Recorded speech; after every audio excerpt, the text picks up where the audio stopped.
మీ personal interviews మరియు వ్యాపార ప్రకటనల కొరకు ఈ నెంబర్ని సంప్రదించండి. నమస్తే, వెల్కమ్ టు మనం టీవీ. నా పేరు వలి. విజయవాడను వరద ముంచెత్తింది. గతంలో ఎప్పుడూ చూడని వరద విజయవాడ చూసింది. విజయవాడలో చాలా కాలనీలు జల దిగ్బంధంలో చిక్కున్నాయి. ప్రకాశం బ్యారేజీకి 11,40,000 పైచులకు క్యూసెక్కుల వరద వచ్చిందంటే ఏ స్థాయిలో ఈ వరద ప్రవాహం కొనసాగిందో అంచనా వేయచ్చు. గత 120 సంవత్సరాల్లో ఎప్పుడూ లేనంత వరద వచ్చింది. అయితే ఈ వరదలో కూడా రాజకీయం చేసినటువంటి దుస్థితి విజయవాడలో కనిపించింది. జనసేన అధ్యక్షులు పవన్ కళ్యాణ్ కనిపించలేదు. జనసేన అధినేత డిప్యూటీ సీఎం పవన్ కళ్యాణ్ ఎక్కడ అంటూ కొంతమంది వైసీపీ నాయకులు ప్రశ్నించారు. సోషల్ మీడియాలో విపరీతంగా పవన్ కళ్యాణ్ గారిని ట్రోల్ చేస్తూ ఆయన 21కి 21 సీట్లు గెలిపించారు ప్రజలు, 100% స్ట్రైక్ రేట్ ఇచ్చారు, ఆయన ఇప్పుడు దుప్పటి కప్పుకుని ఇంట్లో పడుకున్నాడు అని చెప్పి విపరీతంగా ఆయన మీద ట్రోల్స్ చేసిన పరిస్థితి ఉంది. దానికి క్లారిటీ ఇచ్చారు పవన్ కళ్యాణ్ గారు. నిన్న ప్రెస్ మీట్ పెట్టి చెప్పారు. ఏం చెప్పారు? ఇంకొక ముఖ్యమైన విషయం ఏంటంటే, వరద బాధితుల కోసం సీఎం రిలీఫ్ ఫండ్కి 1 కోటి రూపాయలు, తన సొంత డబ్బు 1 కోటి రూపాయలు సీఎం రిలీఫ్ ఫండ్కి ఇచ్చారు. ఇచ్చి ఆయన పర్యవేక్షిస్తున్నారు. క్షేత్రస్థాయిలో ఆయా శాఖలకు సంబంధించిన వాళ్ళు, అలాగే జన సైనికులు వాళ్ళు సహాయ కార్యక్రమాల్లో పార్టిసిపేట్ చేస్తున్నారు. యాక్చువల్గా అధికారులు కూడా పవన్ కళ్యాణ్ గారితో మాట్లాడారు. మీరు కనుక బయటకు వెళ్తే గుంపులుగా జనం వచ్చేస్తారు, అసలు ఆ సహాయ కార్యక్రమాలకి చేయకపోగా మళ్ళీ ఆటంకం కలిగే పరిస్థితి కూడా ఉంటుంది సార్, ఎందుకంటే చాలా సీరియస్ సిచ్యువేషన్స్ చాలా కాలనీస్లో ఉన్నాయి, మీరు రాకపోవటం మంచిది. సో మీ వాళ్ళు ఎలాగూ సహాయ కార్యక్రమాల్లో పార్టిసిపేట్ చేస్తున్నారు, అధికార యంత్రాంగం పనిచేస్తుంది. ముఖ్యమంత్రి చంద్రబాబు నాయుడు గారు రే అనక పగలనక ఆయన కష్టపడుతూ ఉన్నారు. ఒకవేళ మీరు బయటకు వస్తే కనుక విజయవాడ నుంచే కాకుండా బయట ప్రాంతాల నుంచి కూడా జనం విపరీతంగా వస్తారు. కాబట్టి అది కార్యక్రమాలకు ఇక్కడ చేసే రెస్క్యూకి కొంత ఇబ్బంది ఏర్పడే పరిస్థితి ఉంటుంది అని చెప్తే కరెక్టే కదా. గతంలో కూడా ఇలాంటి అనుభవం మనకు ఉంది కదా. మనకు రోడ్డు మీద నడుచుకుంటూ పోతున్నప్పుడు లేకపోతే ఎక్కడన్నా పర్యటన చేసినప్పుడు విపరీతంగా జనం వచ్చేవాళ్ళు. ఆయన కారు దిగలేని పరిస్థితి కూడా చాలా సందర్భాల్లో కనిపించింది. ఇది మిగతా అధికార యంత్రాంగానికి సహాయ కార్యక్రమంలో పార్టిసిపేట్ చేసే ఎన్డీఆర్ఎఫ్ బృందాలకి, ఎస్డీఆర్ఎఫ్ బృందాలకి, అక్కడ రెస్క్యూ చేసే స్థానికంగా అధికారులకి ఎలాంటి ఇబ్బంది కలగకూడదన్న ఉద్దేశంతో అధికారులు చెప్పారు కాబట్టి ఆయన వెళ్ళలేదు. ఎక్కడ ఆటంకం కలగకూడదు, మనం ఉన్నా లేకపోయినా పని మాత్రం సజావుగా జరగాలి, ఎక్కడ బాధితులకు ఇబ్బంది కలగకూడదన్న సదుద్దేశంతో ఆయన ఆ నిర్ణయాన్ని విరమించుకున్నారు. దాన్ని విపరీతంగా ట్రోల్ చేస్తూ కొంతమంది సైకోలు సోషల్ మీడియా ప్లాట్ఫామ్స్లో ఆయన పడుకున్నాడు, ఆయన రావట్లేదు, గెలిచాక జనం కూడా పట్టించుకోవట్లేదు, ఇలాంటి కామెంట్లు పెడుతూ ఆయన తెగ ట్రోల్ చేసిన పరిస్థితి ఉంది. ఒకవైపు జన సైనికులు చేస్తున్నారు, అందరూ తెలుగుదేశం పార్టీలో ఉన్న స్థానిక నాయకులు, మంత్రులు, ప్రజాప్రతినిధులు అందరూ కూడా తమ పనులు చేస్తున్నారు. అక్కడ క్షేత్రస్థాయిలో బాధితులకి ఆహార పొట్లాలు అందిస్తున్నారు, పాలు ఇస్తున్నారు, పునరావాస శిబిరాలకు తరలిస్తున్నారు. ఇంకెవరైనా చిక్కుకుంటే బోట్లు తీసుకెళ్ళి అక్కడ వాళ్ళందరినీ సురక్షిత ప్రాంతాలకు తరలిస్తూ ఉన్నారు. ఇవన్నీ మనం చూస్తూనే ఉన్నాం. నారా లోకేష్ గారు, పవన్ కళ్యాణ్ గారు ఒకవైపు కమాండ్ కంట్రోల్ నుంచి, వాళ్ళ పార్టీ ఆఫీసుల్లో నుంచి, వాళ్ళ క్యాంప్ ఆఫీసుల్లో నుంచి చేయాల్సిందంతా చేస్తున్నారు. కానీ అసలు వాళ్ళు చేయకపోగా, వైసీపీ నాయకులు వాళ్ళు ఎలాంటి కార్యక్రమాల్లో పార్టిసిపేట్ చేయకపోగా, 1 రూపాయి కూడా బాధితులకు ఇవ్వకపోగా ఇలాంటి దుష్ప్రచారం చేస్తున్న పరిస్థితి ఉంది. జగన్మోహన్ రెడ్డి గారు వచ్చారు. ఆయన ఏమంటారు? వచ్చి బుడమేరుకు గేట్లు తెరవటం వల్ల చంద్రబాబు నాయుడు గారి నివాసానికి నీళ్లు రాకుండా ఉండటం కోసం అక్కడ గేట్లు, బుడమేరులో గేట్లు తెరిచేశారంటే అక్కడి నుంచి వాటర్ వచ్చేసినట్టు. బుడమేరు ఎక్కడుంది?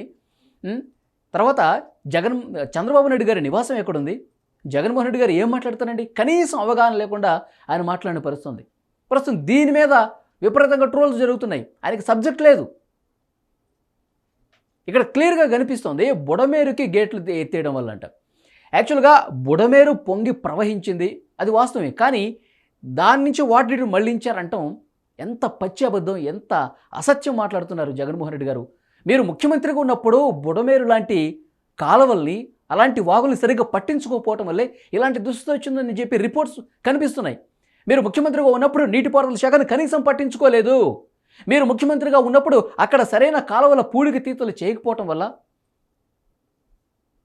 అక్కడ ఆ కాలువ ప్రవహించే మార్గంలో సరైన చర్యలు తీసుకోకపోవటం వల్లే కదా ఇలాంటి ఉపద్రవాలు వస్తున్నాయి. విజయవాడ మునిగిపోవటానికి మీరు కారణం. ఎస్, ఇప్పుడు అధికార యంత్రాంగం కూడా దాన్నే వాళ్ళ రిపోర్ట్స్ అవే చెప్తూ ఉన్నాయి. మీరు సహాయం చేయలేదు, కనీసం ₹1 ఇచ్చారండి? జగన్మోహన్ రెడ్డి గారు మీరు ₹1 ఇచ్చారా? అక్కడికి వచ్చి సెల్ఫీ పిక్కులు తీసుకుంటున్నారు, సెల్ఫీ వీడియోలు తీసుకుంటున్నారు, తర్వాత డ్రోన్ కెమెరాలు పెట్టి వీడియోలు తీసుకుంటున్నారు. ఇది చంద్రబాబు చేతగానితనం వల్ల అని చెప్పి మీరు విమర్శలు చేస్తూ ఉన్నారు. రాజకీయం చేయడానికి మీరు వచ్చారు. 5 నిమిషాలు షో చేసి వెళ్ళిపోయారండి జగన్మోహన్ రెడ్డి గారు. బాధితుల పక్షాన్ని నిలబడదాం, అవసరమైతే వాళ్ళకి సాయం చేద్దాం, పార్టీ కార్యకర్తలకు చెప్దాం, వైసీపీ కార్యకర్తలకు చెప్పి వెళ్ళండి. మీరు ఆ బాధిత కాలనీస్లోకి వెళ్ళండి. ప్రజలు నిత్యావసరాలకి, పాలకి, వాటర్కి ఇబ్బంది పడుతూ ఉన్నారు. మీరు కార్యక్రమాల్లో పార్టిసిపేట్ చేయండి. ఒక్క పిలిపిచ్చాడండి. రావటం, 5 నిమిషాలు షో చేయటం, ఒక విమర్శ చేయటం, ఈ వరద మీద బురద రాజకీయం చేయడం తప్ప వేరేదేం కనిపించట్లేదు. జగన్మోహన్ రెడ్డి గారు తన తీరు ఇప్పటికైనా మార్చుకుంటే బాగుంటుందని చెప్పి తెలుస్తోంది. పవన్ కళ్యాణ్ గారు ఎలాంటి సహాయ సహకారాలు చేయలేదు, ఈ సిచ్యువేషన్లో ఆయన బయటకు రాలేదని చెప్తూ ఉన్నారు. ఇలాంటి క్లిష్ట పరిస్థితుల్లో ఆయన అండగా ఉండాలి కదా అని చెప్పి వైసీపీ నాయకులందరూ కూడా సోషల్ మీడియా వేదికగా ఆయన విమర్శలు చేస్తూ ఉన్నారు.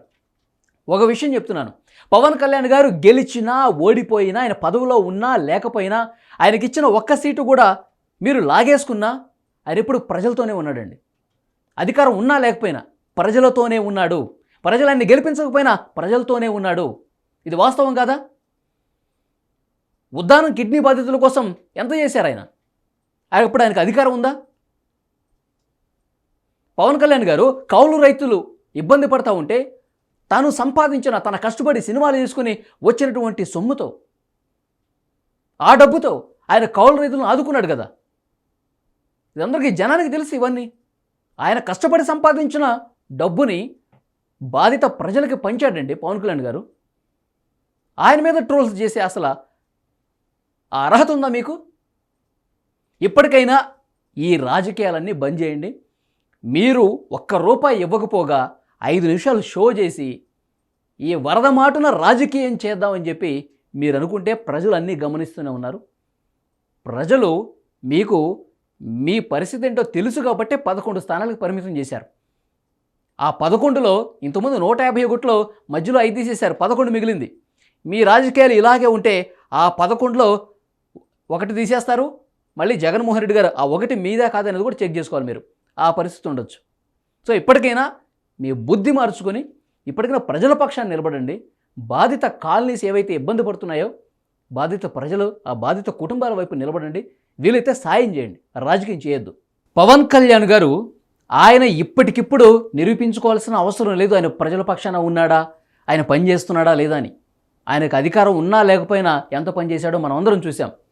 కాబట్టి ఈ ట్రోల్స్ మీద పెట్టే సోషల్ మీడియా వేదికగా రాజకీయం చేసే ఈ టైం అంతా మీరు ఎవరైతే ఇబ్బంది పడుతున్నారో, ఎవరైతే అన్నమో రామచంద్ర అంటూ ఇబ్బంది పడుతూ ఉన్నారో వాళ్ళ పక్షాన్ని నిలబడండి. అక్కడ వాళ్ళ కుటుంబాలని ఓదార్చండి. పోయి ఎవరైనా ఇబ్బంది పడుతుంటే మీకు మేమున్నామని చెప్పి భరోసా ఇవ్వండి. ప్రభుత్వం ఇస్తుంది కదా, ప్రభుత్వ యంత్రాంగం అంతా పనిచేస్తుంది కదా. ఇంకా మీరు అవసరమైతే పార్టీ తరఫు నుంచి ఈ బోట్లు మేము సమకూర్చాం, పార్టీ తరఫు నుంచి ఈ పాల ప్యాకెట్లు మేము ఇస్తున్నాం, వేసుకోండి. ఆ ప్యాకెట్ల మీద మీ పేర్లు వేసుకోండి. మీరు అధికారంలో ఉన్నప్పుడు మీ బొమ్మలో పెట్టుకున్నారు కదా. ఇప్పుడు బాధిత కుటుంబాల దగ్గరికి వెళ్ళినప్పుడు పాల ప్యాకెట్ల మీద మీ పేర్లు వేసుకోండి, మీ బొమ్మలు వేసుకోండి. ఏదైనా సాయం చేస్తే ఆ వీడియోలు తీసుకొని అవి సోషల్ మీడియాలో పెట్టండి. మేము కూడా పని చేస్తున్నాము, మేము కూడా బాధితులకు అండగా ఉన్నాము, మేము మాత్రమే ఉన్నామని కూడా చెప్పుకోండి. కానీ సాయం చేయండి. ఇది చేయకపోగా చేసే వాళ్ళని వెనక్కలాగటం, ఇలా రాజకీయం చేయటం అనేది చాలా తప్పు. ప్రజలు అందరూ గమనిస్తున్నారు. ఇప్పటికైనా మారండి సార్.